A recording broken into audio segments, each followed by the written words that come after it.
बोलिए सियावर रामचंद्र की जय। उमापति महादेव की जय।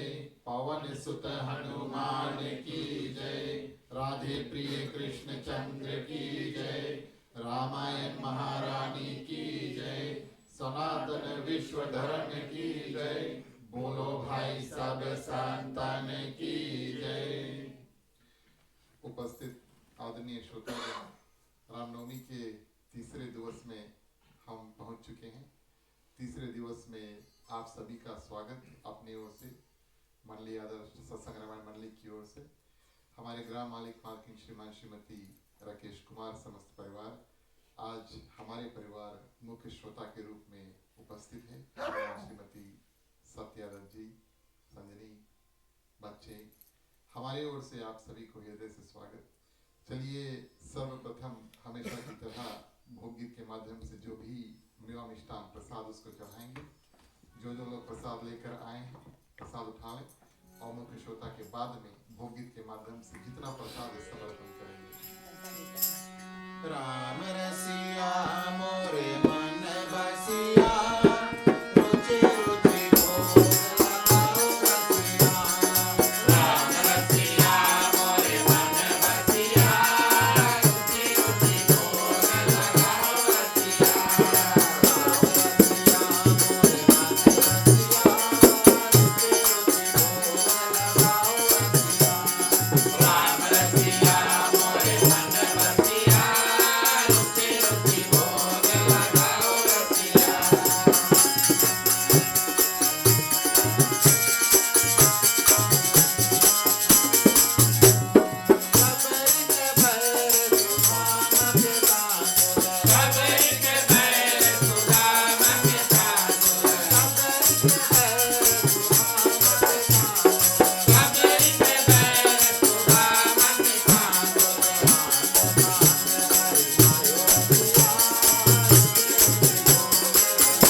उनकी कृपा से हमारा और आपका आगमन यहाँ पर हुआ है। राम द्वारे तुम रखवारे होत न आज्ञा बिनु पैसारे। आप सभी के हृदय में विराजमान श्री सीताराम जी को प्रणाम। हमारे गृह परिवार श्रीमान श्रीमती राकेश कुमार जी की ओर से, उनके समस्त परिवार की ओर से इस ग्राम में आप सभी को हृदय से स्वागत। आज के मुख्य श्रोता हमारे परिवार श्रीमान श्रीमती सत्या दत्त जी, समस्त परिवार उपस्थित है। हमारी ओर से आप सभी को स्वागत। साधु संत को बंदगी, ब्राह्मण को प्रणाम। हमारे मंडली आदर्श सत्संग रामायण मंडली की ओर से आप सभी को जय सिया राम। जय श्री रामनवमी में तीसरे दिवस में आप सभी का हृदय से स्वागत है। कुछ लोग हमारे साथ साक्षात जुड़े हैं, आप हमारे सामने बैठे हैं, और कुछ लोग ऑनलाइन माध्यम से कथा का श्रवण कर रहे हैं, उनको भी स्वागत करते हैं। प्रिय श्रोतागण, कल हमने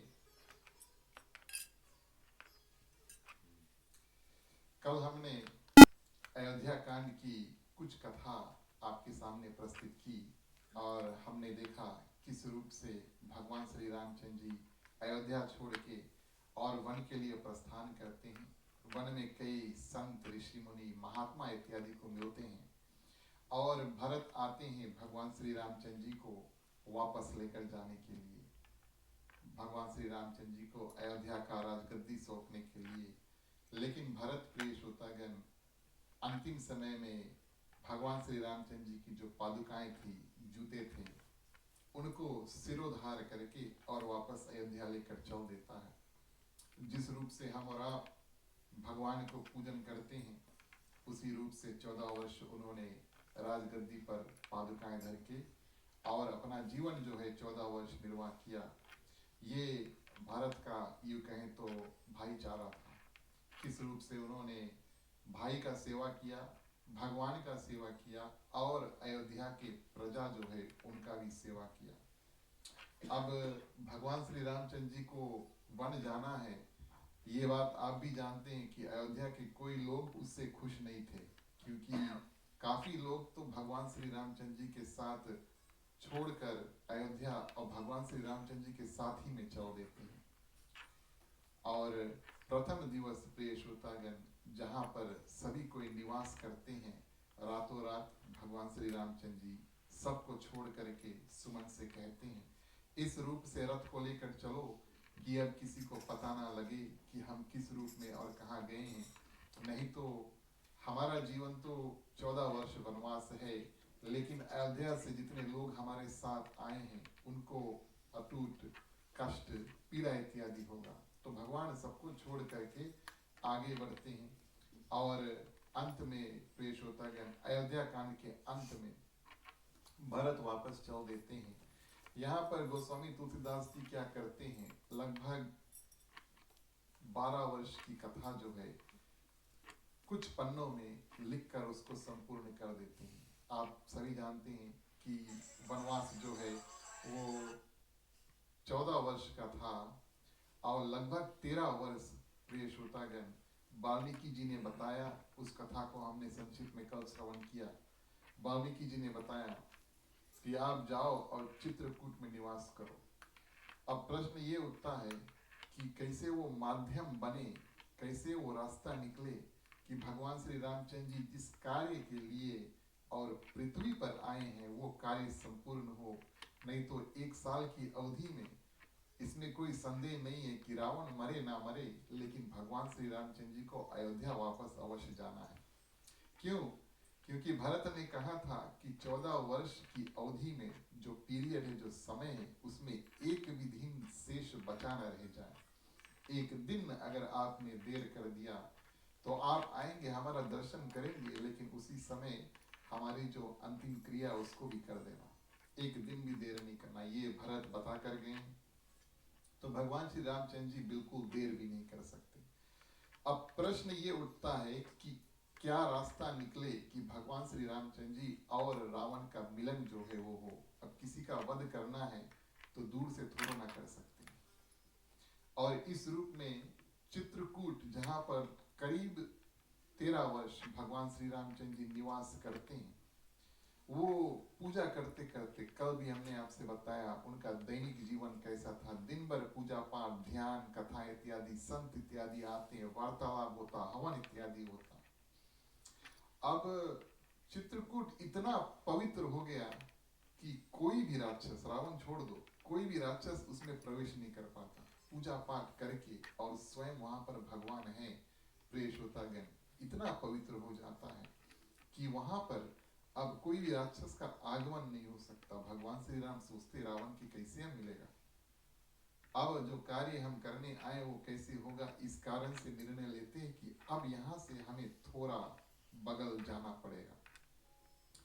और प्रिय श्रोतागण क्या करते हैं, आगे बढ़ते हैं और पंचवटी में दंडक वन है थोड़े ही दूर पे, और दंडकारण्य वन इसका नाम था। लोग संक्षिप्त में इसको दंडक वन कहते हैं।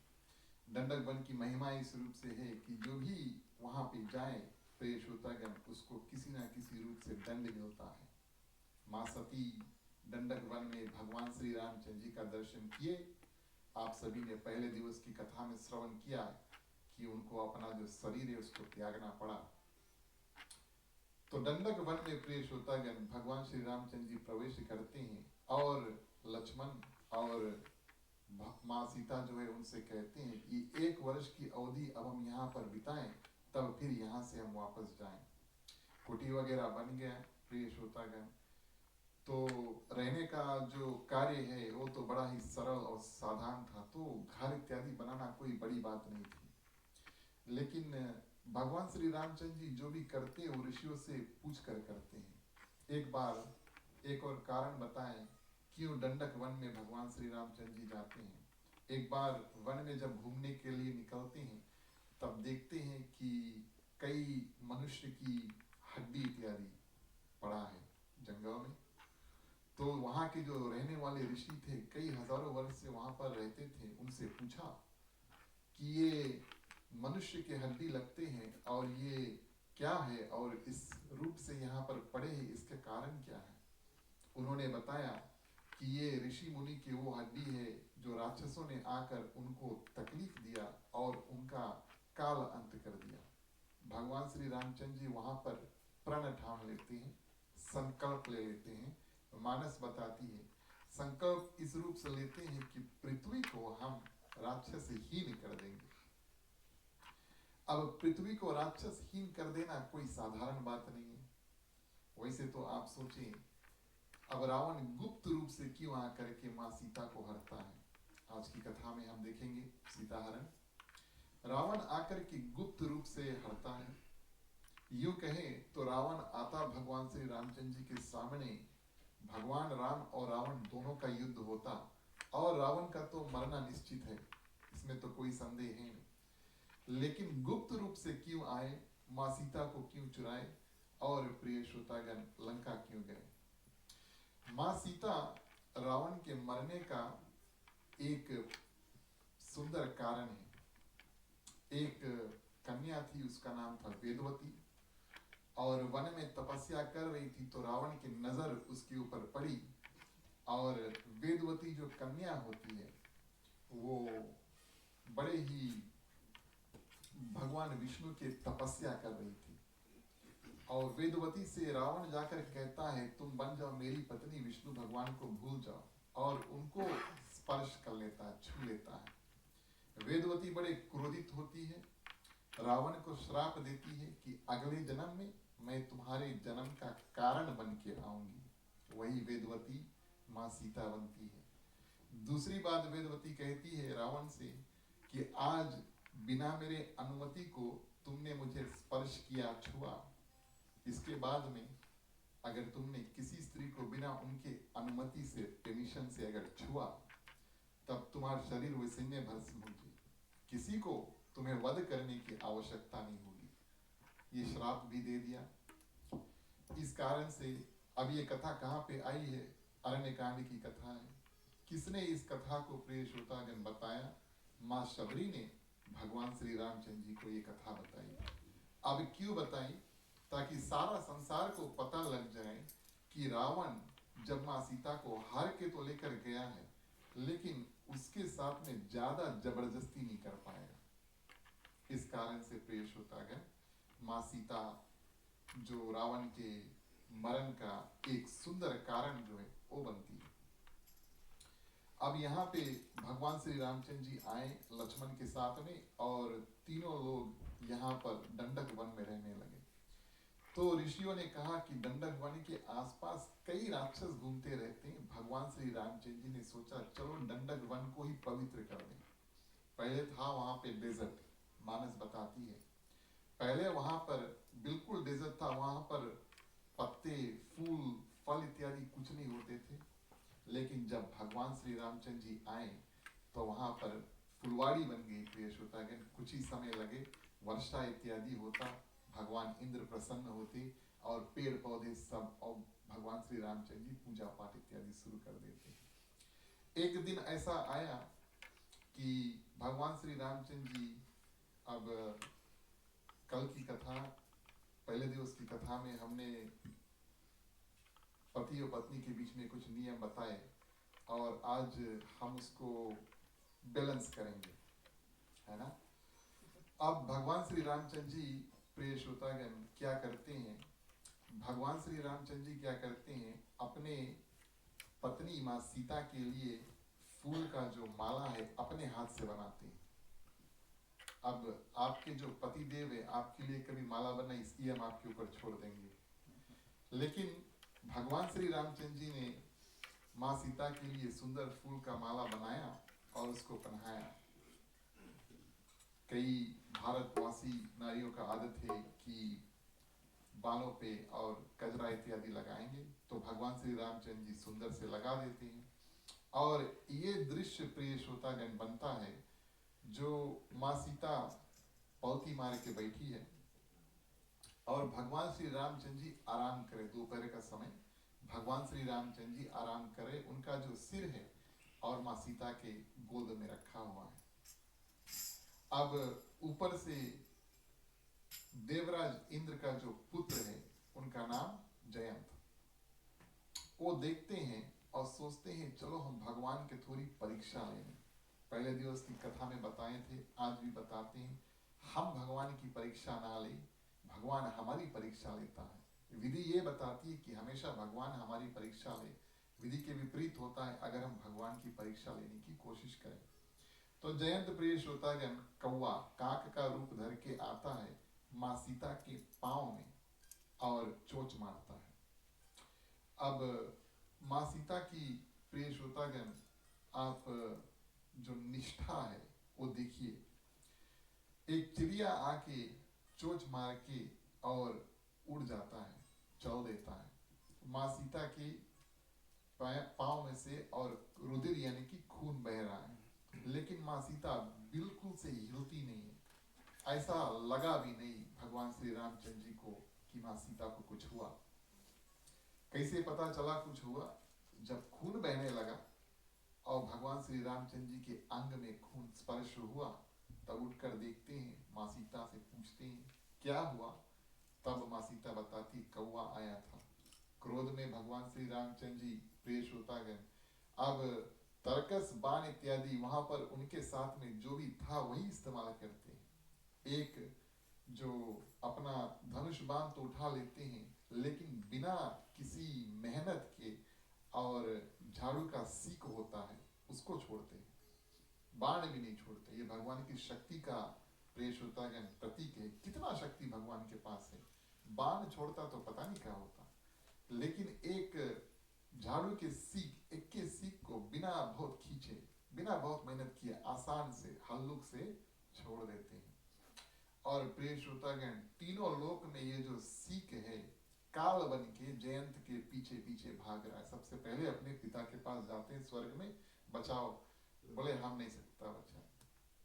ब्रह्मा जी के पास जाते हैं, शंकर भगवान के पास जाते हैं, तीन लोग दौड़ लेते हैं, कोई उसका कुछ नहीं कर पाता। प्रिय श्रोतागण नारद जी रास्ते में मिलते हैं, एक ही सलाह देते हैं, वापस जाओ, भगवान श्री रामचंद्र जी के चरण में पड़ जाओ। आप भगवान श्री रामचंद्र जी के चरण में पड़ गए तो आपका कल्याण अवश्य हो जाएगा। जयंत वही काम करते हैं, जल्दी जा करके प्रिय श्रोतागण और भगवान श्री रामचंद्र जी के चरण जो है उसको पढ़ लेते हैं। और इस रूप में प्रिय श्रोतागण भगवान श्री रामचंद्र जी क्या करते हैं, उनको स्वीकार कर लेते हैं। अब जो चरण में आए अवश्य उनको क्या करें, उनकी रक्षा करें, ये भगवान का कार्य है। लेकिन उन्होंने जो कार्य किया है प्रिय श्रोतागण, उसके लिए उसको दंड अवश्य देना चाहिए और वध उचित था। लेकिन भगवान श्री रामचंद्र जी क्या करते हैं, उनको एक आंख जो है वो ले लेते हैं, बोले अब तुम एक आंखी से अपन जीवन इत्यादि निर्वाह करना। और इस रूप में प्रिय श्रोतागण जयंत का कल्याण भी होता है। अभिमान है, कभी कभी देवताओं में अभिमान आ जाता है, जैसे हमारे में अभिमान आ जाता है, घमंड इत्यादि, तो भगवान याद दिलाते हैं कि हम कौन हैं और आप कौन हैं, भगवान कहाँ है और हम कहाँ हैं। और इस रूप में प्रिय श्रोतागण संत ऐसा कहते हैं कि वास्तविक तौर पे जयंत का कल्याण ही कर दिया, उसका जीवन ही बदल गया। इस प्रकार प्रिय श्रोतागण भगवान श्री रामचंद्र जी जब आए, दंडक वन आए, तो उनका मिलन जो है वो अत्रि ऋषि से होता है। और ये ऋषि प्रिय श्रोतागण महत्वपूर्ण ऋषि है, लेकिन उनकी जो पत्नी माँ अनुसुईया है वो और भी महत्वपूर्ण है। इनकी शास्त्र में कई अनेक रूप से चर्चाएं इत्यादि आई हैं। और ये भगवान के परम भक्त थी और बहुत ही पतिव्रता नारी थी, बहुत ही पतिव्रता नारी थी। तो भगवान श्री रामचंद्र जी आते हैं, अत्रि ऋषि माँ अनुसुईया से मिलते हैं। जब भगवान ऋषि अत्रि से बात करते हैं तो माँ सीता प्रिय श्रोतागण माता अनुसुईया से बातचीत इत्यादि करती हैं। कई दिन हो गए वन में माँ सीता को कोई माँ स्वरूप प्रिय श्रोतागण, और जो यूं कहें तो माँ स्वरूप जो फिगर है लाइफ में वो मिला नहीं। आज माँ अनुसुईया मिली है और माँ अनुसुईया भरपूर रूप से एक कन्या की तरह, पुत्री की तरह माँ सीता को ज्ञान और अन्य वस्तु इत्यादि देते हैं। अब अन्य वस्तु में प्रिय श्रोतागण दिव्य कपड़े जो है वो पहनने को माँ सीता को दिए। ऐसे कपड़े दिए जो प्रिय श्रोतागण कभी मैला ना हो। पहले भी जब हम इस कथा को करते हैं तो ये सोचने वाली बात है कि उन जमाने में, ये त्रेता युग की बात है, और ऐसे ऐसे ऋषि, उनके पत्नी इत्यादि, उनमें इतना साधन था और प्रिय श्रोतागण ऐसे कपड़ों का निर्माण कर दे जो कभी मैला ना हो।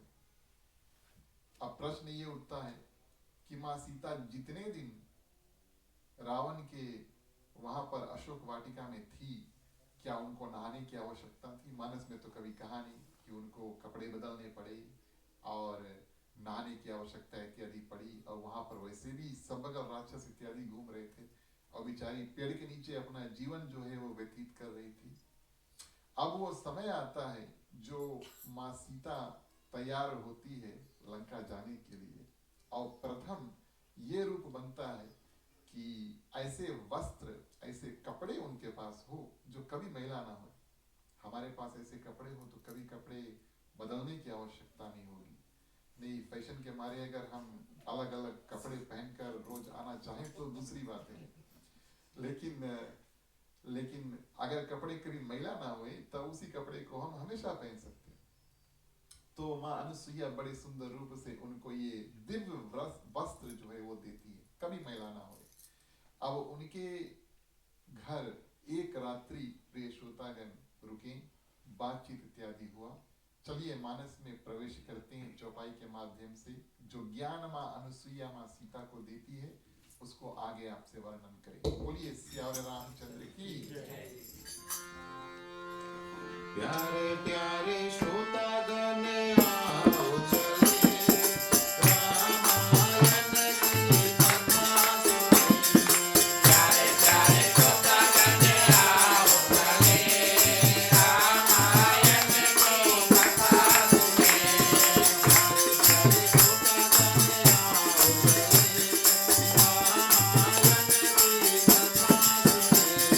प्यारे प्यारे श्रोतागण आओ चले रामायण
धन्यवाद प्रिय श्रोतागण।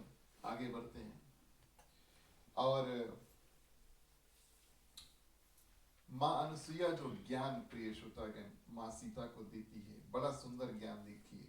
पहले दिवस की कथा में हमने आपसे बताया मानस एक सीढ़ी रूप है 7 स्टेप्स का, और जैसे जैसे हम बच्चे से और बड़े होते हैं और बुजुर्ग होते हैं, यानी कि हमारा जो एज है उसमें परिवर्तन होता है, तो वैसे वैसे हमारी बुद्धि का भी परिवर्तन यानी इम्प्रूवमेंट होना चाहिए, इसमें कोई संदेह नहीं है, होना चाहिए। अब मानस में ज्ञान भी उस रूप से है। बालकांड की कथा प्रिय श्रोतागण और अरण्यकांड इत्यादि की कथा, और फिर आप देखें आखिरी कांड उत्तरकांड की कथा, ये बहुत गहरी गहरी कथा है। लगभग यहाँ से लगभग बीच में मानस में हम पहुंच चुके हैं। अगर आप किताब मुताबिक देखें कितने पन्नों का है, और यहाँ से जो ज्ञान है प्रिय श्रोतागण अब बांटना, यानी कि हम और आप जब मानस पढ़ें और सुने, हमें सुंदर सुंदर ज्ञान सुनने को मिलता है। अरण्यकांड में ही भगवान श्री राम माँ सबरी को नौदा भक्ति की कथा बताते हैं, तो इसी कांड से ज्ञान का जो कथा है और अपने श्रोताओं को गोस्वामी तुलसीदास जी सुनाते शुरू होता। प्रथम माँ अनुसुईया प्रिय श्रोतागण माँ सीता को ज्ञान देती है, और ये यूं कहे तो अब आपको क्या बताएं, एक स्त्री यानी कि माँ सीता को रावण आके हर के लेकर चल देगा, और रावण उसके साथ में पता नहीं क्या क्या करेगा, कितना रूप से डराएगा, धमकाएगा, फुसलाएगा, अन्य कार्य करेगा ताकि माँ सीता उनकी पत्नी बन जाए। और प्रिय श्रोतागण इस रूप में अब माँ सीता को ये ज्ञान चाहिए, अब जरूरी तो नहीं है, लेकिन माँ सीता को ये ज्ञान चाहिए कि इम्पोर्टेंट क्या है भगवान श्री राम और उनके जो पतिव्रता धर्म है याद दिलाने के लिए। अब इसके कुछ दिन बाद रावण आके माँ सीता को हर के लेकर चल देगा, और प्रिय श्रोतागण माँ सीता का बड़ा दुख का समय आने वाला है। और ये जो ज्ञान माँ अनुसुईया इस समय देती है 13वें वर्ष में, पहले साल अगर मिलते 14 इयर्स के फेस्टिया में ये ज्ञान देते तो शायद अंत तक भूल जाते, लेकिन सही समय पर माँ अनुसुईया आके प्रिय श्रोतागण माँ सीता को ये ज्ञान देती है कि धैर्य, धर्म, मित्र और स्त्री, प्रिय श्रोतागण, विपत्ति के समय, दुख के समय इनकी परीक्षा ली जाती है। जब कभी भी दुख पड़ता है तो धैर्य, हमारा पेशेंस जो है उसका टेस्टिंग होता है। हमारे ऊपर जब दुख, तकलीफ, स्ट्रेस इत्यादि आते हैं तब देखा जाता है कि हम कितने पेशेंट व्यक्ति हैं, हम में कितनी धैर्यता है। जो कहें मानस, धर्म, कोई भी परिस्थिति आ जाए प्रिय श्रोतागण, कितना भी दुख पड़ जाए, हमें अपने धर्म को छोड़ना नहीं चाहिए। संकट में ही धर्म कितना काम आता है, कितना आवश्यक है प्रिय श्रोतागण, ये संकट के समय पता लगता है। इस कारण से माँ अनुसुईया कहती है धैर्य, धर्म, मित्र। हम और आप कहीं जाएं, हंसे बैठे सबके साथ में, ये ठीक है, ये भी मित्रता है। लेकिन मित्र का सही पहचान प्रिय श्रोतागण, मित्र जब दुख तकलीफ में है तब पता चलता है। साधारण सब कुछ ठीक चल रहा है तो मित्र का पहचान पता नहीं लगता वो सच्चा मित्र है या नहीं। लेकिन मित्र के ऊपर दुख तकलीफ पड़े तब दूसरे मित्र का प्रिय श्रोतागण ये बात का एहसास होता है ये मेरा सच्चा मित्र है या नहीं। और चौथा कहते हैं कि स्त्री, यहाँ पर प्रिय श्रोतागण स्त्री, कन्या और खास तौर से विवाहित नारी के ऊपर, क्योंकि माँ सीता विवाहित नारी थी, उनका विवाह हो चुका था। माँ अनुसुईया उनके बारे में बताते हैं कि दुख के समय और ये स्त्री का परीक्षा का समय होगा। कितना भी वृद्ध, रोगी, मूर्ख, निर्धन, अंधा, बहरा, क्रोधी और अत्यंत ही दीन, ऐसे कोई भी पति हो लेकिन कभी भी उनका अपमान नहीं करना, ये प्रथम ज्ञान माँ अनुसुईया देती हैं। आपके पति परमेश्वर हैं और उनका हमेशा स्वागत करना और उनका कभी उनका मान रखना, यानी कि उनका अपमान नहीं करना। तो ये सबसे प्रथम बात बताते हैं। दूसरा बात बताते हैं प्रिय श्रोतागण, एक ही धर्म एक व्रत नेमा, काय वचन मन पति पद प्रेमा। अब थोड़ा बैलेंस करना पड़ेगा ना। तो पहले दिवस की कथा में हमने आपसे कहा था कि कभी कभी पुरुषों को बताया था कि पत्नियों की बात कभी कभी सुन लेना। तो यहाँ पर स्त्रियों का धर्म आता है, बराबर हो जाता है। फिर बचा कुचा 6 रोज इसमें ऐसी चर्चा नहीं करेंगे, घबराएंगे। एक ही धर्म एक व्रत नेमा, काय वचन मन पति पद प्रेमा। शरीर, वचन और मन से पति के चरणों में प्रेम करना, ये स्त्री के लिए ये सबसे सर्वप्रथम धर्म है। कुछ कुछ स्त्रियां हैं प्रिय श्रोतागण, और वो भगवान से इतना प्रेम करते हैं कि वो विवाह नहीं करते। आज भी भारत में है कि ऐसी स्त्रियां हैं जो भगवान से इतना प्रेम करते हैं। और द्वापर युग में तो आप सभी जानते हैं भगवान श्री कृष्ण के पास में कितने गोपियां थी, तो वो भगवान ही से प्रेम करती थी प्रिय श्रोतागण। लेकिन पति है, पति परमेश्वर, ये बात यहाँ पर कहती है, ये हमारे लिए और आपके लिए एक व्रत बन जाता है जगत में प्रिय श्रोतागण। यहाँ पर अब बात ये हुई कि माँ सीता को भली भांति समझाना है ताकि किसी रूप से रावण के बहकावे में ना आ जाए। इस कारण से इस समय माँ अनुसुईया ये बात कहती है कि प्रिय श्रोतागण, जो पतिव्रता नारी भी होती है वो अलग अलग रंग रूप के होती है। सबसे उच्च कोटि की जो नारी होती है प्रिय श्रोतागण, वो अपने मन में पति के छोड़कर दूसरा पुरुष कभी सपने में भी नहीं दिखती। ये सबसे उच्च कोटि की नारी होती है। उससे थोड़ा नीचे आए मध्यम प्रिय श्रोतागण, वो पराय पति को कैसे देखती है ये हम आपको बताएं। पति है, पति के जो सामान्य सिमिला एज वाला जो व्यक्ति होगा वो उसका भाई होगा। पति एक है, बचा कुचा सामान्य उम्र का जो होगा वो भाई के रूप में देखेंगे। पति से जो बड़ा होगा वो पिता के रूप में देखेंगे और पति से जो छोटा होगा वो पुत्र रूप में देखेंगे। ये मध्य कोटि की श्रेणी की जो पतिव्रता नारी होती है। और प्रिय श्रोतागण, इस रूप में जो धर्म को विचार कर और अपने कुल की मर्यादा समझकर बची रहती है, ये अवश्य साधारण श्रेणी की नारी है, ऐसे भी कहा जाता है। और अंतिम जो रूप की नारी प्रिय श्रोतागण होती है, वो एक रूप से डरी हुई होती है। अब डर के मारे या धर्म के डर के मारे या पति के डर के मारे वो पति के साथ रहती है, लेकिन उनके दिमाग में अलग अलग ख्याल इत्यादि चलते रहते हैं। तो पति को जो धोखा देती है प्रिय श्रोतागण, वो स्त्री पराय पति के साथ प्रीति करती है, वो तो 100 कल्प तक, ये एक कल्प बहुत बड़ा समय है, लेकिन ऐसे जो स्त्रियां होती हैं 100 कल्प तक, और रौरव नरक जो सबसे भयानक नरक है, वहां पर उनको पीड़ा सहना पड़ता है। तो मां अनुसुईया यहाँ पर प्रिय श्रोतागण मां सीता को ज्ञान भी देती है और थोड़ा डराती भी है। कभी कभी ज्ञान को हृदय में बैठना, थोड़ा समझाना भी होता है और थोड़ा डराना भी होता है ना। बच्चे होंगे तो आप उनको डरा करके उनको थोड़ा समझा सकते हैं, थोड़ा बड़े होंगे फिर उनको ज्ञान देकर समझा सकते हैं। तो मां अनुसुईया भरपूर रूप से मां सीता को अच्छी तरह से समझा देती है, क्योंकि अब यहाँ से प्रिय श्रोतागण मां सीता के ऊपर अनेक दुख आने वाले हैं। भगवान श्री रामचंद्र जी को दंडक वन में प्रिय श्रोतागण शरभंग मुनि मिलते हैं। शरभंग मुनि की कथा बड़ा विचित्र है। कई हजारों वर्ष तपस्या किए, लेकिन उनको भगवान के दर्शन ना हुए। और प्रिय श्रोतागण, अब उन्होंने ये निर्णय ले लिया, शरभंग ऋषि, उन्होंने हृदय में निर्णय लिया, अब हम यहाँ से ब्रह्मलोक को चल देंगे।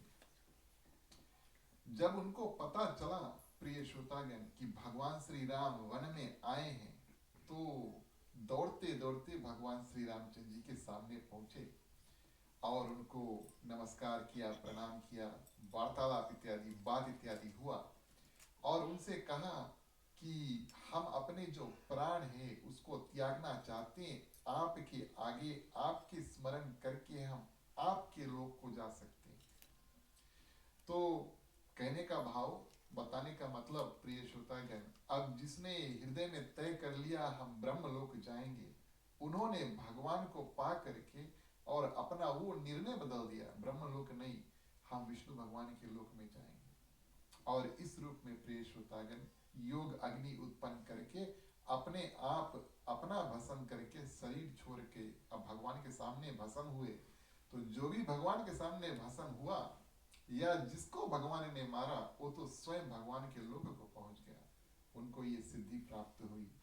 और प्रिय श्रोतागण, आगे कुछ और ऋषि उनको मिलते हैं। एक ऋषि था, उनका नाम था सुतीक्षण। इनकी महिमा रामचरितमानस में अरण्य कांड की शुरुआत में आई है। और ये कथा यूं हम आपको बताएं तो जो अत्रि ऋषि थे, जो अगस्त ऋषि थे, क्षमा करना, अगस्त ऋषि के एक शिष्य थे, उसका नाम था सुतीक्षण।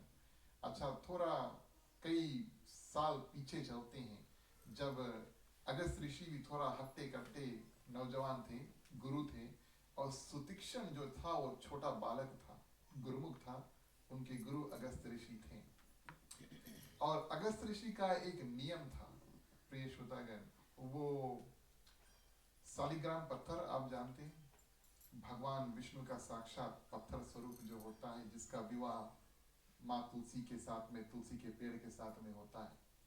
तो ये प्रिय श्रोतागण सालिग्राम पत्थर जो है, वो अगस्त ऋषि का नियम था कि रोज पत्थर को साक्षात भगवान मानकर उनको नहवाएं, चंदन इत्यादि लगाएं और कपड़ा इत्यादि पहना करके उसको रखें। अब बच्चा था, कई दिनों की बात थी, और ये जो सुतीक्षण मुनि था वो छोटा बच्चा था। और एक रोज वो क्या कहते हैं, जो फीजी में हम जाकर मार्बल्स खेलते थे, आपको याद है ना? अच्छा ठीक है, क्या कहते हैं, गुट्टी, हाँ गुट्टी, गोटी, हाँ गुट्टी। अलग अलग गांव में जने अलग अलग ऐसे ना, बा में कुछ और बोले, हिंदी में कुछ और बोले, लंबा सान तो पता नहीं कौन सी बोले, कोई बात नहीं। अब उनको क्या हुआ उनको एक पत्थर कम पड़ा और वो गुरु के अगस्त ऋषि के जो रखे थे शालिग्राम पत्थर, उसको उठाकर खेलने के लिए लेकर चल दिए। छोटा बालक था ना, तो उठाकर लेकर चल दिए। खेलते खेलते अचानक से उस पत्थर को उठाकर नदी में फेंक दिया। अब वो पत्थर तो वापस आने वाला नहीं, वो तो हो गया, उसका तो मिलना मुश्किल है।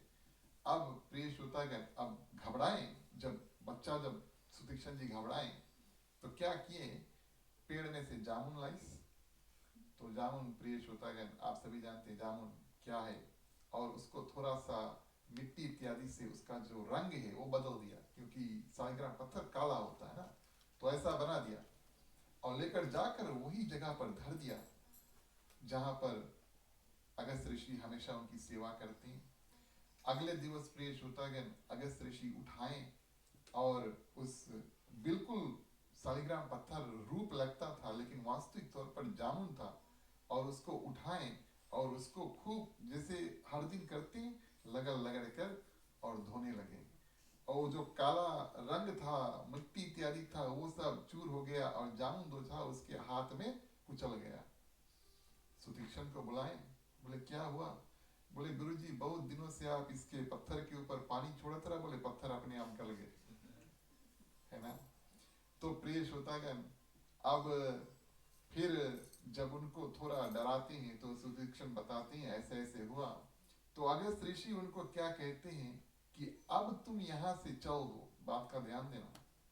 बोले अब तुम यहाँ से चल दो, बोले अगली बार जब तुम आना तब भगवान को अपने साथ लेकर आना, नहीं तो हमें अपन मुंह नहीं दिखाना, ऐसा बता देते हैं। क्यों?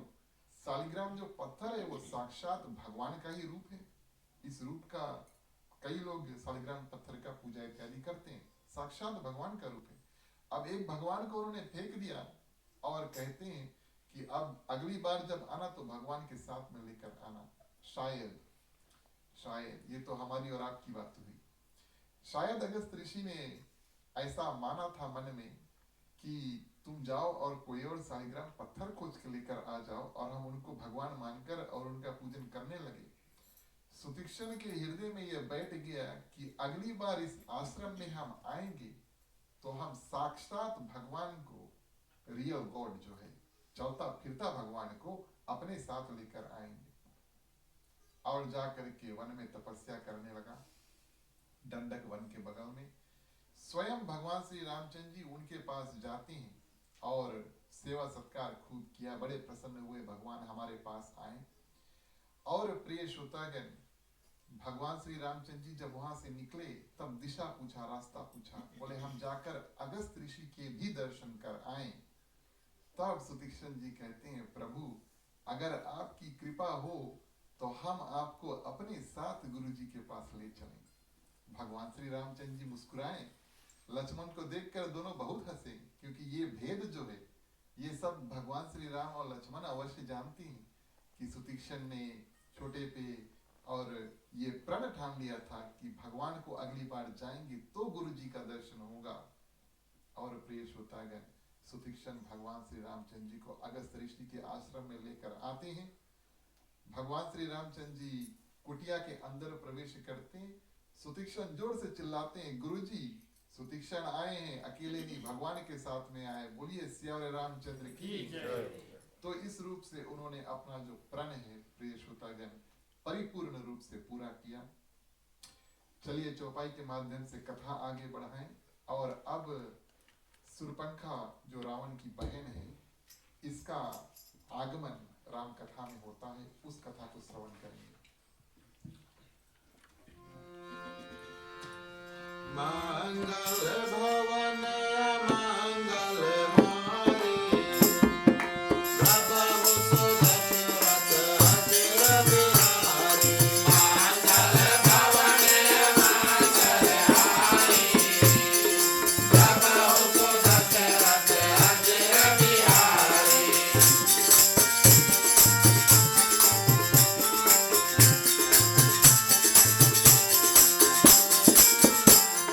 सब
जहाँ पर रामलीला हुए, और शायद आप वीडियो इत्यादि मानस का जो रामानंद सागर इत्यादि का जो प्रोग्राम है उसको देखेंगे, तो जब जब राक्षस का प्रवेश होता है तो बड़ा भयंकर रूप लेकर आते हैं, बड़ा ही भयंकर रूप लेकर आते हैं।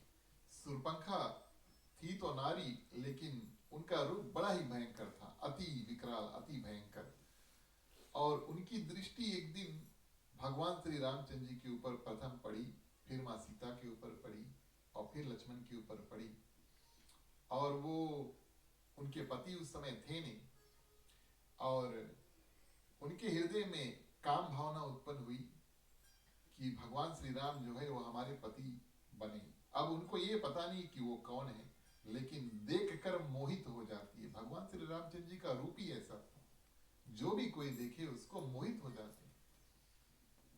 तो जाती है, लेकिन जाने से पहले अपना जो रंग रूप है बदल के, राक्षस थी ना तो राक्षस अपना भेष बदल लेते हैं, तो भेष बदल के प्रिय श्रोतागण और बड़ा सुंदर नारी का रूप बना करके भगवान श्री रामचंद्र जी के आगे आकर खड़ी हो जाती है, बातचीत करती है और उनसे निवेदन करती है कि आप हमें और अपने पत्नी रूप में स्वीकार कर लें। ये राक्षसों का स्वभाव है ना, अचानक से जाओ किसी के सामने ऐसे ऐसे बात करना, ये बात आसान नहीं है करने के लिए, लेकिन राक्षस का स्वभाव ही ऐसा है। अब भगवान श्री रामचंद्र जी किस रूप से बात करते हैं, इस बात का ध्यान देना चाहिए। माँ सीता की ओर देखते हैं। वैसे तो झूठ, बनावट इत्यादि भगवान के सामने कभी टिकता नहीं है। माँ सती की कथा पहले दिवस में हमने श्रवण किया कि माँ सती का भगवान के सामने मुख भी नहीं खुला। आज भगवान श्री रामचंद्र जी शूर्पणखा से बात अवश्य करते हैं, लेकिन कभी उनकी ओर देखते भी नहीं। तारीफ की बात है, एक सुंदर नारी आगे खड़ी है, उनसे बात कर रहे हैं, लेकिन उनको देख भी नहीं रहे। ये भगवान की भावना थी। दृष्टि माँ सीता पे है और शूर्पणखा से कहते हैं, परिचय देते हैं, हम कौन हैं, हम कहाँ से आए हैं, और कहते हैं कि हमारा भाई जो है वो अकेला है, अगर आप चाहो तो लक्ष्मण के पास आप जा सकते हैं। शूर्पणखा घूम के देखी, बोले लक्ष्मण भी कुछ गड़बड़ नहीं है। अब तुरंत अपना जो भावना लेकर आई थी कि भगवान श्री रामचंद्र जी को पति स्वरूप हम स्वीकार करेंगे, तो भगवान श्री रामचंद्र जी ने ऐसा कह दिया कि हम तो एक पत्नी वाले हैं और हमारा विवाह हो चुका है, ये मेरी पत्नी है, और मेरे भैया लक्ष्मण जो है अभी अकेले हैं।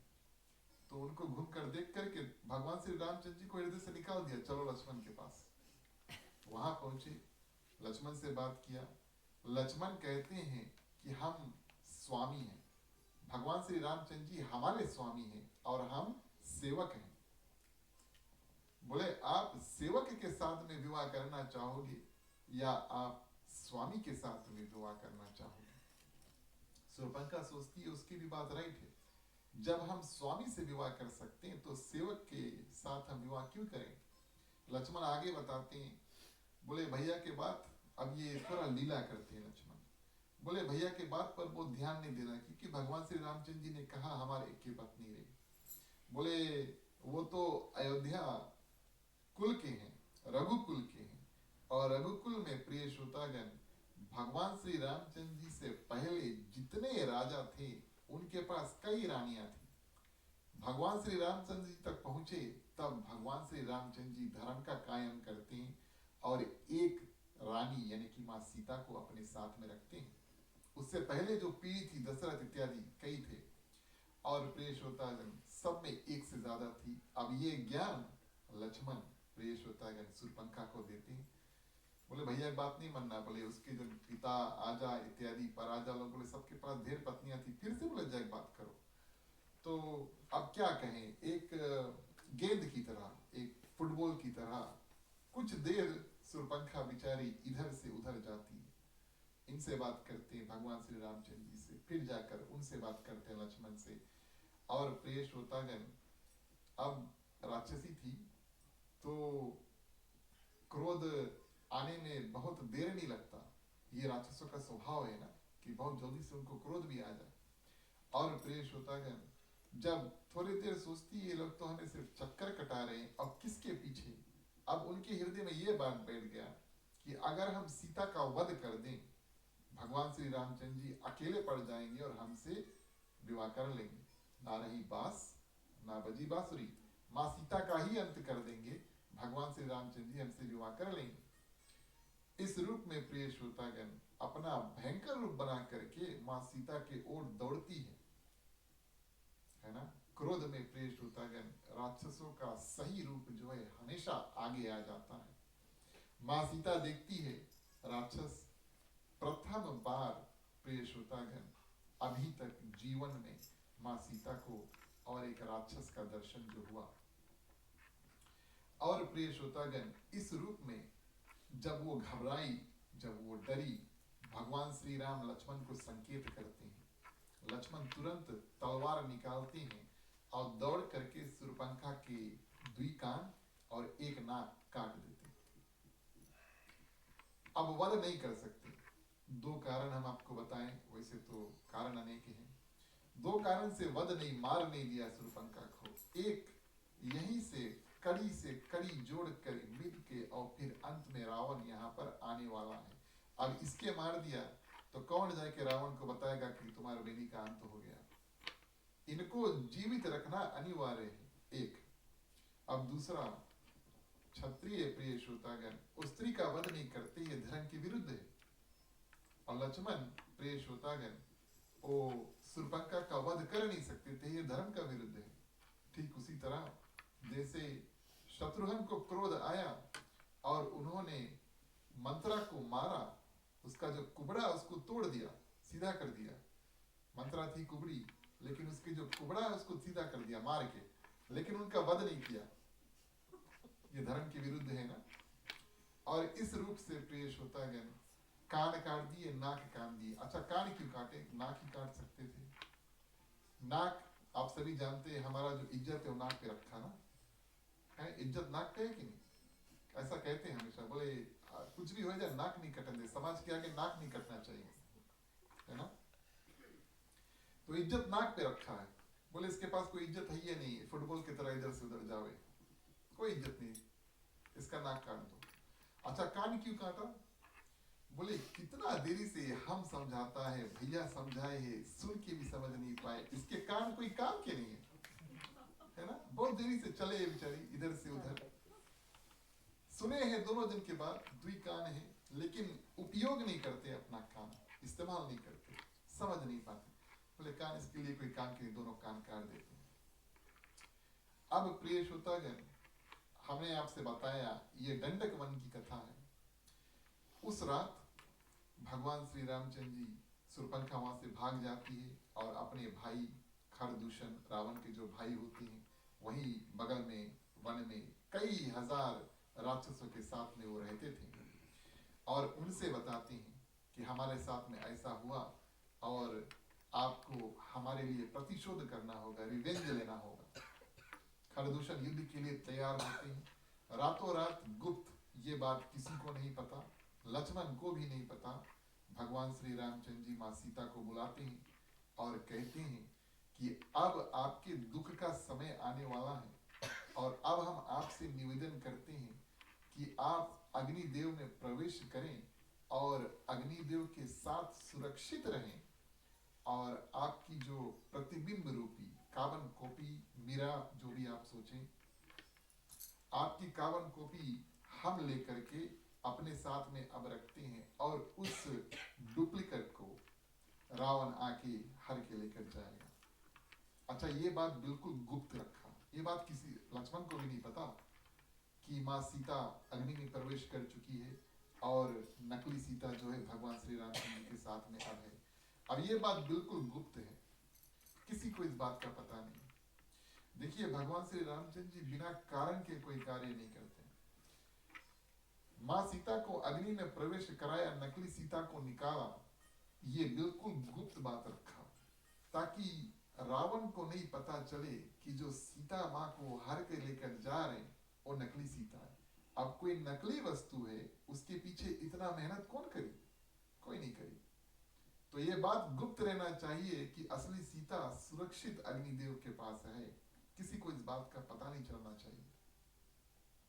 लेकिन निकालते समय, आपको कथा याद है ना, लंका कांड के अंत में जब मां सीता पालकी में बैठ करके आती है, प्रिय श्रोतागण, युद्ध के अंत में भगवान श्री रामचंद्र जी के पास दूर से भगवान श्री रामचंद्र जी उस रथ को रोक देते हैं, पालकी को रोक देते हैं, मां सीता को उतरवाते हैं और उनकी, अब हम और आप और लोक मानस कही कि वो अग्नि परीक्षा हुई, लेकिन वास्तविक तौर पे वो असली सीता निकलवाना था।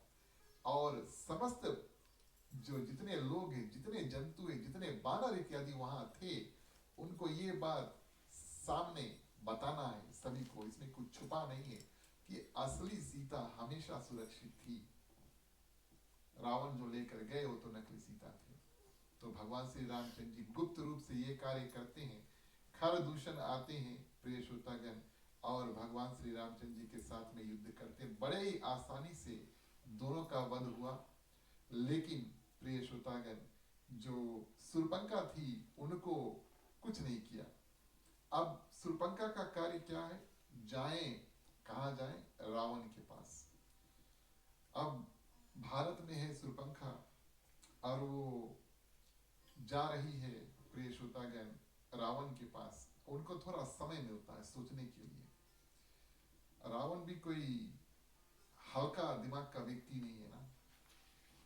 अगर वो रावण से जाकर कहें, खरदूषण साधारण उनके भाई उनको फुसला लिया कि हमारे साथ में ऐसा ऐसा हुआ है और आपको आकर बदला लेना होगा। खरदूषण मान गए और भगवान श्री रामचंद्र जी के साथ में युद्ध कर लिया, तो उनका कल्याण हुआ, भगवान ने उनको अपना धाम भेज दिया। लेकिन ये जो तरीका था कि आकर के युद्ध करें, ये रावण के साथ में काम करने वाला नहीं है। मेरा अपमान हुआ है और इस कारण से सुरपंखा का अपमान हुआ है और इस कारण से रावण लंका से आए और भारत में भगवान श्री रामचंद्र जी के साथ युद्ध करे, ये होने वाला नहीं है। सुरपंखा को इस बात का ज्ञान है। कहा जाता है कि भैया बहनी के भैया बहनी ही जाने, है ना। शुरू से खेले हैं, बड़े हुए हैं, तो कैसे भैया सोचता है ये बात बहन सुरपंखा को अच्छी तरह से पता है कि हम उनको बताएंगे हमारे लिए जाके बदला लो, तो रावण हुमसी भी नहीं हुमसी। क्या करें? तो उनको इस बात का ध्यान हुआ कि मां सीता बड़ी सुंदर है और अब अपनी राक्षसी बुद्धि जो है इस्तेमाल करती है। रावण के सामने कहती है कि भैया हमने आपके लिए और एक बड़ा सुंदर जो स्त्री है उसको देखा है, शायद सारे विश्व में उससे सुंदर स्त्री कोई होगी नहीं, और हो भी कैसे सकती है। मां सीता तो साक्षात लक्ष्मी मां का रूप है। तो प्रिय श्रोतागण, इस रूप से रावण की जो काम भावना है उसको और जगाती है और उनसे कहते हैं आपको हमारी बात मानने की आवश्यकता नहीं है, आप अपने जाकर के गुप्त रूप से छुप के सीक्रेट में पहले देख लो, कुछ नहीं करना है, पहले आप जाके देख तो लो। बोले हमने आपके लिए बहुत सुंदर स्त्री को देखा, लेकिन आपके लिए, अब झूठ भी बोला, आपके लिए हमने उस स्त्री को मांगा तो एक पुरुष ने मेरे नाक और दुई कान काट दिए। ये बात नहीं बताती है कि वो भगवान श्री रामचंद्र जी से या लक्ष्मण से दुआ करना चाहते। तो इस रूप से उन्होंने रावण को तैयार कर लिया कि आप जाएं, कम से कम देखें। अब रावण भी प्रिय श्रोतागण कोई साधारण व्यक्ति नहीं है। रावण भी तपस्या इत्यादि करके और वरदान इत्यादि प्राप्त किए हुए हैं, और वो भी ये चाहते हैं कि भगवान श्री रामचंद्र जी आए लंका। क्यों आए लंका, हमारा भी उद्धार करे और जितने राक्षस है सबका उद्धार करे, अकेले नहीं। इस कारण से गुप्त रूप से रावण जाते हैं, सेना इत्यादि को साथ में नहीं लेकर जाते। वो चाहते हैं कि भगवान श्री रामचंद्र जी आए लंका और जड़ सहित जो राक्षस का कुल है उसको अंत कर दे। ये हृदय में रावण की भावना थी। तो आखिरी दिवस से पहले वाले दिवस हम आपको बताएंगे जन्म कारण में रावण कितनी तपस्या इत्यादि करते हैं। आखिरी चौपाई, इसके बाद में हम आज की कथा संपूर्ण करेंगे। बोलिए सियावर रामचंद्र की जय।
श्रोतागण, अब यहाँ से आगे और आरती से पहले आप ये इमेजिन करें कि आप हवाई जहाज 747 पे बैठे हैं। रावण आते हैं और देखते हैं कि माँ सीता वास्तविक तौर पे अत्यंत बहुत सुंदर है। मित्र मारीच से अनुरोध करते हैं कि आप हमारी सहायता करो। मारीच बोले नहीं। पहली बार ताड़का स्वभाव मारीच 3 थे, भगवान श्री राम ने ताड़का स्वभाव को मार दिया बालकांड में, मारीच को छोड़ दिया। मारीच को अच्छी तरह से याद है। ये प्रथम बार कोई रावण को ज्ञान देता है कि भगवान श्री रामचंद्र जी के पास कितनी शक्ति है। 100 योजन बोले एक साधारण बाण से मैं जाकर गिरा था। ये साक्षात भगवान रावण को प्रथम बार समझाने वाले कि युद्ध नहीं करो, विरोध नहीं करो, मारीच थे। रावण बोले तुम्हें मार देगा। मारीच बोले इसके हाथ से मरे से अच्छा भगवान के हाथ मर जाए। मृग का रूप धारण किए और उस समय माँ सीता मृग को देख करके मोहित हो जाती है। भगवान श्री रामचंद्र जी पीछे पीछे चले और प्रिय श्रोतागण, मृग मरते समय क्या करते हैं, जोर जोर से लक्ष्मण का नाम इत्यादि लेते हैं और मन ही मन भगवान श्री रामचंद्र जी का ध्यान कर रहे हैं, लेकिन चिल्ला चिल्ला करके लक्ष्मण को बुला रहे। किसकी आवाज में? भगवान श्री रामचंद्र जी की आवाज में। माँ सीता क्रोध वचन कह करके और लक्ष्मण को भेजती है कि जाओ देखो क्या हो रहा है। लक्ष्मण रेखा बना देते हैं, कहते हैं मैया इससे आगे नहीं निकलना। रावण का एंट्री होता है वहां पर और आंगन में प्रिय श्रोतागण एक ब्राह्मण के रूप में, विप्र के रूप में आते हैं दीक्षा के लिए। माँ सीता लक्ष्मण रेखा के ऊपर से उनको दीक्षा देना चाहती है तो वो अपना अपमान मान लेते हैं। माँ सीता ने सोचा ब्राह्मण का अपमान इस आंगन में पहली बार होगा, ये उचित नहीं है। हम बहुत सेवा सत्कार इत्यादि करते हैं, ब्राह्मण का पहली बार अपमान होगा।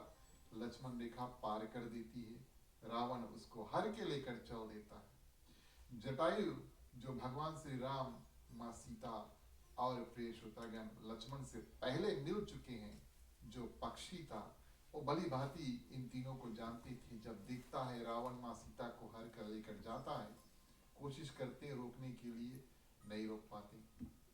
रावण बेचारा का पंख काट देते हैं और गीद, प्रिय श्रोतागण जो गीदड़ होता है वो नीचे गिर जाता है। रावण माँ सीता को लंका लेकर चल देता है। और प्रिय श्रोतागण भगवान श्री रामचंद्र जी जब खोजते हैं, लौट कर आते हैं, लक्ष्मण से मिलते हैं, खोजते हैं माँ सीता को, आवाज सुनाई पड़ता है, जंगल में राम राम उच्चारण होता है और जटायु अभी अपने प्राण नहीं त्यागे, वो भगवान श्री रामचंद्र जी का इंतजार कर रहा है। भगवान श्री रामचंद्र जी देखते हैं और जब उनको ये बात पता चलता है कि कोई राक्षस दक्षिण दिशा में माँ सीता को लेकर गया है, इस बात के ऊपर वो रोते नहीं है। भगवान श्री रामचंद्र जी नहीं रोते, लेकिन प्रिय श्रोतागण जटायु का हालत जब देखते हैं कि पंख कट गए हैं और हमारे लिए माँ सीता के लिए उन्होंने कोशिश तो किया, प्रिय श्रोतागण कोशिश किया, इस बात सोच करके और भगवान श्री रामचंद्र जी की अश्रुधार बहने लगती है। बोले हम आपको जीवित कर देंगे। एक पल के लिए भगवान श्री रामचंद्र जी ये भूल जाते हैं कि वो एक साधारण मनुष्य है और ये समझ लेते कि मैं विष्णु भगवान हूं, इसके मत भी जीवित कर दे। जटायु बोले नहीं, इससे परम सौभाग्य मुझे कभी प्राप्त नहीं होगा। आपके चरण में हम अपने प्राण को त्यागेंगे। एक काम करना प्रभु, आप हमारा अंतिम संस्कार कर देना। तो जो भगवान श्री रामचंद्र जी अपने पिता का अंतिम संस्कार नहीं कर पाए, वो गीत प्रिय श्रोतागण जटायु का अंतिम संस्कार किया और आगे बढ़ते हैं। अब यहाँ से कड़ी जुड़ता है किस रूप से? सीता खोज, प्रिय श्रोतागण सीता खोज भगवान श्री रामचंद्र जी और लक्ष्मण शुरू करते हैं। सबसे प्रथम उनको जटायु मिलते हैं। जटायु जब मिलते हैं तब ये ज्ञान देते हैं कि आप जाओ और माँ शबरी से मिलो। ठीक है, माँ शबरी प्रिय श्रोतागण बताती है जाकर के सुग्रीव से मिलना। और सुग्रीव, ये कथा तो आप जानते हैं। फिर बाली का वध हुआ और हनुमान जी जाकर के लंका में प्रिय श्रोतागण देखते हैं कि माँ सीता वहां पर है, तब सेना इत्यादि पहुंचते। लेकिन प्रथम कड़ी जो है वो जटायु से मिलता है।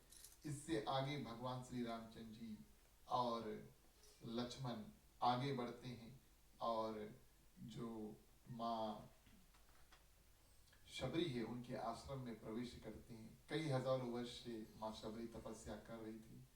राम कथा में उनका नाम नहीं आए तो कोई राम कथा हुआ नहीं, प्रेष होता गया माँ शबरी का।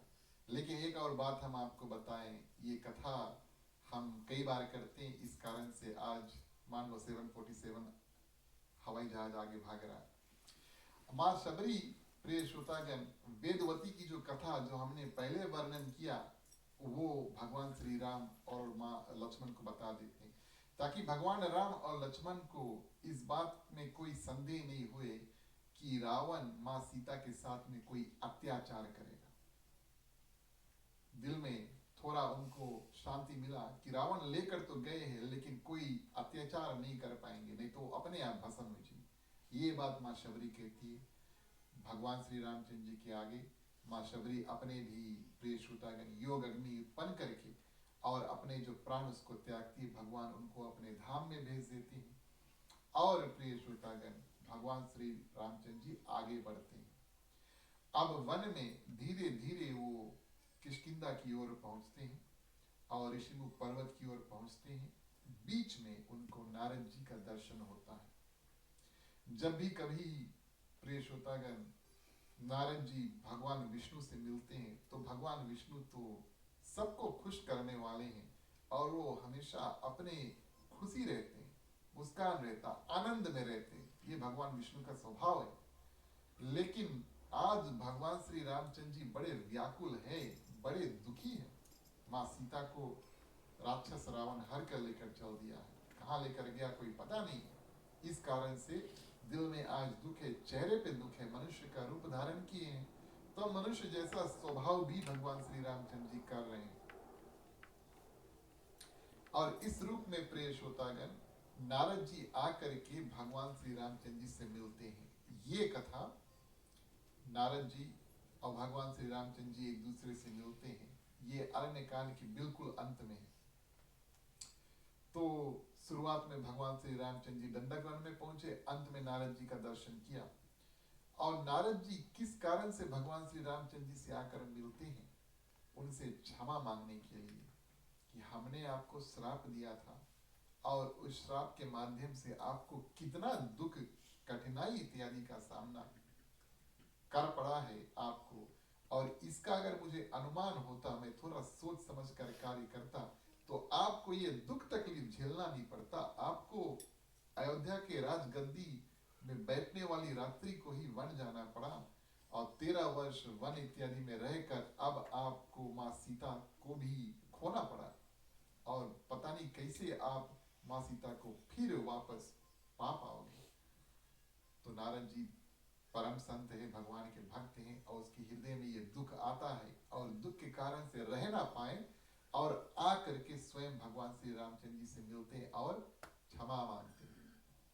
भगवान श्री रामचंद्र जी कहते हैं कि कई ऐसे श्राप हैं, ये आखिरी दिन से पहले वाले दिन हम श्रवण करेंगे। कई ऐसे कारण हैं भगवान श्री रामचंद्र जी के जन्म लेने का। आप एक कारण थे, आप इसमें कोई किसी प्रकार की परेशानी मत उठाएं, लेकिन हम आपको बताते हैं कि आप विवाह करना, ये कथा इस जगह की है। बोले आप विवाह करना चाहते थे, आपकी विवाह को हमने रोक दिया। नारद जी विवाह तो करना चाहते थे विश्व मोहिनी से ना, विश्व मोहिनी से नारद जी विवाह करना चाहते थे, भगवान और विष्णु ने रोक दिया। उधर भगवान शंकर जो है वो पार्वती मैया से विवाह नहीं करना चाहते थे, बाल कहानी की कथा। लेकिन भगवान श्री राम स्वयं प्रिय श्रोतागण शंकर भगवान के पास जाते हैं और उनसे अनुरोध करते हैं, यूं कहें तो उनको आज्ञा देते हैं। अब एक दूसरे के इष्ट देव है तो पहले कोई एक बात बोल दी तो दूसरा के सुने पड़ी। भगवान श्री रामचंद्र जी शंकर भगवान से कहते हैं कि आप जाएं और माँ पार्वती से विवाह कर लें। भोलेनाथ बोले हम नहीं करें मनता विवाह, एक बार कर लिया बहुत दुख काटा। भगवान श्री राम कहते हैं फिर भी पार्वती तपस्या कर चुकी है और उस तपस्या का फल आपसे विवाह करना है। भगवान शंकर मान जाते हैं। कहने का भाव भगवान शंकर विवाह नहीं करना चाहते थे, लेकिन फिर भी भगवान श्री रामचंद्र जी कहकर उनको विवाह करा देते। नारद जी विवाह करना चाहते थे, भगवान श्री विष्णु जो होते उनके विवाह नहीं होने देते। यहाँ पर भगवान श्री रामचंद्र जी समझाते हैं कि हे नारद जी, आप मेरे लिए एक बालक, एक पुत्र के समान है। छोटा बच्चा कोई है, छोटा सा बच्चा है, अगर वो जिद कर ले कि मनता शादी करे, इसके मतलब ये नहीं कि मैया बापा उसकी शादी करा दे। 5-10 वर्ष का कोई बच्चा है, अगर दिमाग में ख्याल आ जाए कि भैया हम शादी करें मनता है, मैया बापा के सामने जिद करे लगे कि मनता शादी करे, इसके ये मतलब नहीं है कि उसकी शादी करा दो, है कि नहीं।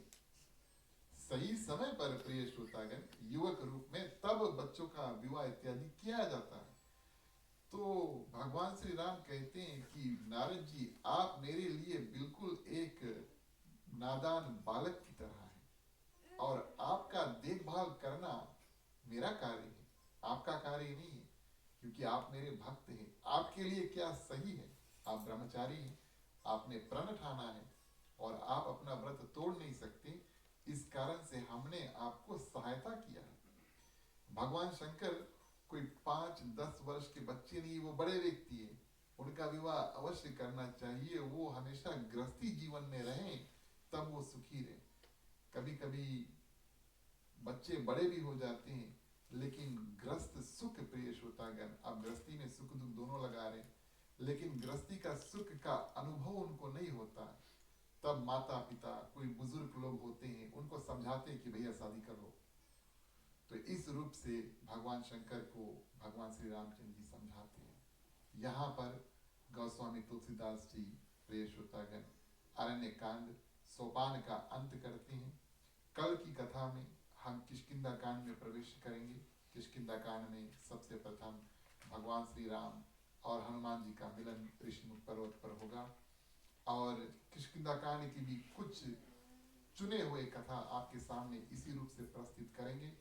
आपसे आग्रह है, अगर आप किष्किंधा कांड की कुछ कथा सुनना चाहें तो आप हमें बाद में बता सकते हैं, और हम कल उस कथा को आपको प्रस्तुत करेंगे।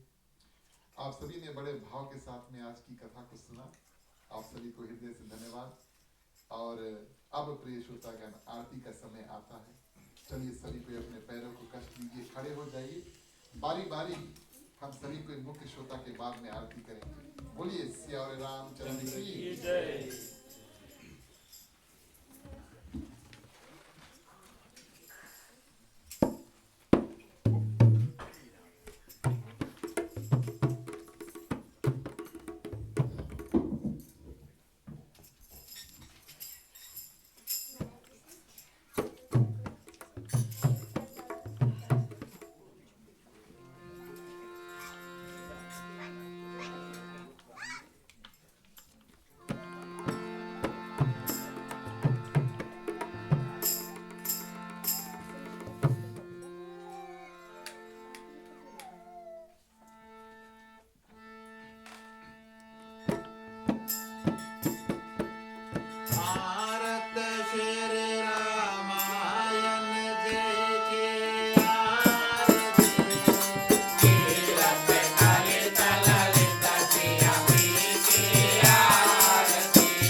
तुम्ही हो माता पिता, तुम्ही हो बंधु सखा, तुम्ही हो जो खिल सके ना वो फूल हम है, तुम्हारे चरणों के धूल हम है, दया की दृष्टि सदा ही रखना, तुम्ही हो बंधु सखा, तुम्ही हो साथी, तुम्ही सहारे, कोई ना अपना सिवा तुम्हारे, तुम्ही हो नैया, तुम्ही केवैया, तुम्ही हो बंधु सखा, तुम्ही हो बंधु सखा, तुम्ही हो बंधु सखा, तुम्ही हो।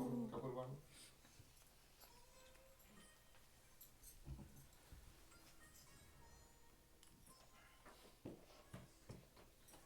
ओम कर्पूर गौरम करुणावतारम संसार सारं भुजगेन्द्रहारं सदा वसंतं हृदयारविन्दे भवं भवानी सहितं नमामि, भवं भवानी सहितं नमामि, भवं भवानी सहितं नमामि।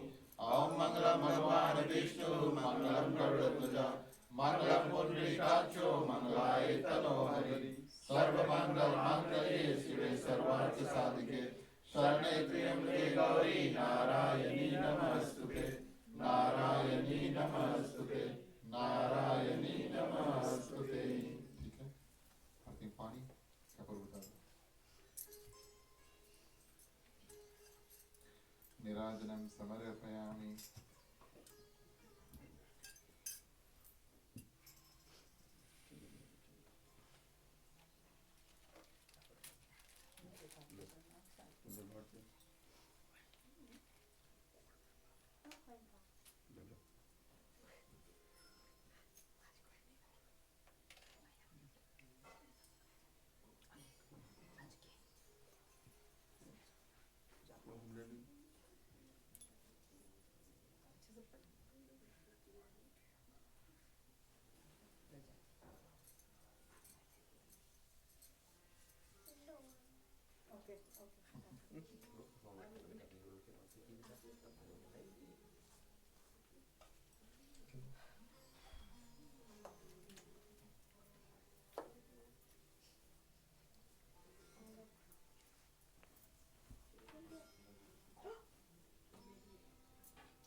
धन्यवाद प्रिय श्रोतागण, आप सभी से आग्रह करेंगे अपने अपने स्थान पर बैठ जाएं।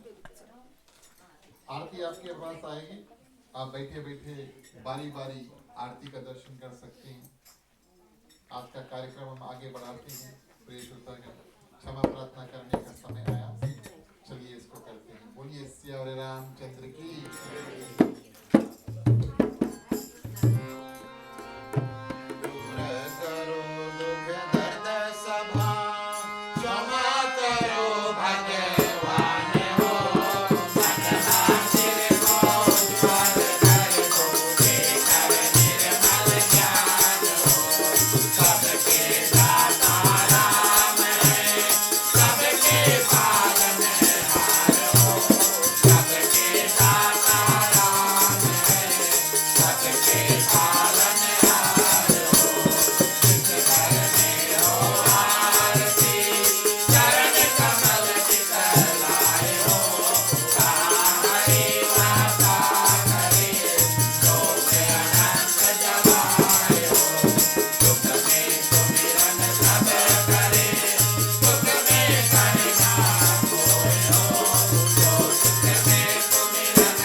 अंतिम चरण में दो प्रार्थना बचे हैं। सर्वप्रथम शुभकामनाएं मांगते हैं। इन मंत्रों के साथ में अपना कल्याण, यहाँ पर जितने लोग हैं सभी का कल्याण, समस्त पृथ्वी पर जितने जंतु है चलते हैं, उड़ते हैं, तैरते हैं, सभी के कल्याण की प्रार्थना करेंगे।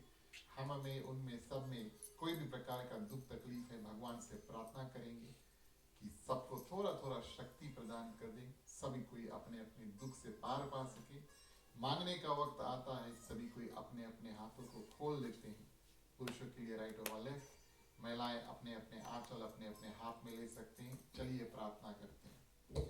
स्वस्ति प्रजभ्यः परिपालयन्तां न्यायेन मार्गेण मयि महिषा गोब्राह्मणेभ्यो शुभमस्तु नित्यं लोकाः समस्ताः सुखिनो भवन्तु सर्वे भवन्तु सुखिनः सर्वे सन्तु निरामया सर्वे भद्राणि पश्यन्तु मा कश्चित् दुःखभाग् भवेत् अपौत्र पौत्राणां सन्तु पौत्राणां सन्तु पौत्राणां निर्धनां साधनां सन्तु जीवन्तु शार्दं शतमेव मम जीवन्तु शार्दं शतमेव मम जीवन्तु शार्दं शतमेव मम। धन्यवाद प्रिय श्रोता।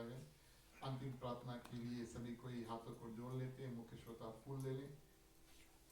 सबके कल्याण की प्रार्थना करेंगे। अन्न का भंडार हो सभी के घर में। जो जो लोग यहाँ पर आए सभी का कल्याण हो। जो जो लोग यहाँ पर नहीं आ पाए हैं उनका कल्याण हो। जो जो हमारे साथ ऑनलाइन माध्यम से जुड़े हैं सभी का कल्याण हो। चलिए प्रार्थना करते हैं। ओम सर्वेषां मंगलं भवतु सर्वेषां कल्याणं भवतु सर्वेषां शुभं भवतु सर्वेषां शान्तिर्भवतु धर्म की वृद्धि व धर्म का नाश हो संतन में सदा सद्भावना हो। हर हर महादेव की जय। जय श्री सीताराम हरे। ओम नमः पार्वते पते हर हर महादेव हरे। जय जय वीर बजरंगी हर हर महादेव हरे। धन्यवाद प्रिय श्रोतागण। तीसरे दिवस की रामनवमी की इस साल की पर्व की कथा की हमको आपको सभी को हार्दिक हार्दिक शुभकामनाएं। आप सभी को धन्यवाद। आप इस आंगन पर आए। प्रिय श्रोतागण, आप सभी के लिए प्रसाद है, आप सभी के लिए महाप्रसाद है। आप इसे कृपया करें। हमारे परिवार मुख्य श्रोता रूप और ग्राम मालिक मालकिन श्रीमान श्रीमती राकेश कुमार समस्त परिवार को आशीर्वाद देकर जाएं। ये हमारा कर्तव्य बनता है। इसके बाद में मंडली थोड़ी देर कीर्तन करेगी। जो जो लोग हमारे साथ में कीर्तन में जुड़ना चाहते हैं आगे आ जाएं, संगे मिलकर सब कोई करियो। चलिए मुख्य श्रोता को पंचामृत देते हैं।